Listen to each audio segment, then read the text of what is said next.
আমরা আরো 3 মিনিট সময় অপেক্ষা করি।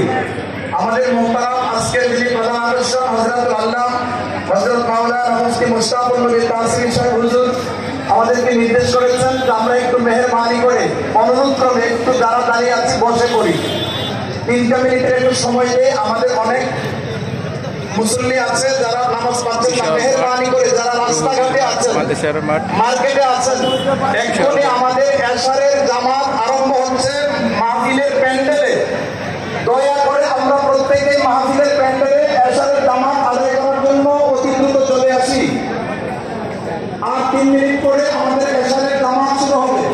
স্বেচ্ছাসেবক যারা আছেন তাদের আমি দৃষ্টি আকর্ষণ করে বলছি, যারা স্বেচ্ছাসেবকের দায়িত্বে আছো, তোমরা যারা রাস্তাঘাটে আছে প্রত্যেকের নামাজ পড়ার জন্য প্যান্ডেলে আসার রাস্তা করে দাও।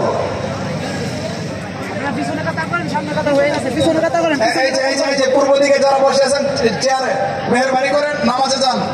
ওয়াজ শুনতে আসছেন কিন্তু নামাজের গুরুত্ব সবচাইতে বেশি। এই যে পশ্চিমে চেয়ারে যারা পিছনে দাঁড়ানো, প্রত্যেকের দৃষ্টি আকর্ষণ করে বলছি, মাহফিলে আসছেন নামাজ পড়বেন না তো এই মাহফিলের রেজাল্ট কি আসবে আমাদের? মেহেরবানি করে বলছি দ্রুত আমরা জামাতে চলে যাই, কাতার বন্দী হয়ে যায়।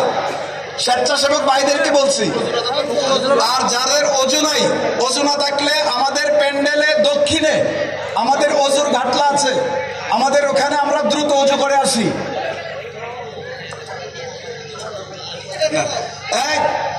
জি, যারা আছেন পশ্চিম পাশে প্রত্যেকেই নামাজে যান। রাস্তায় ঘাটে যারা আছেন এই তোমরা নামাজে যাও, সব। আমি একটা বন্ধ করে দেবো, সব বন্ধ করে দেবো, সব নামাজে যাও।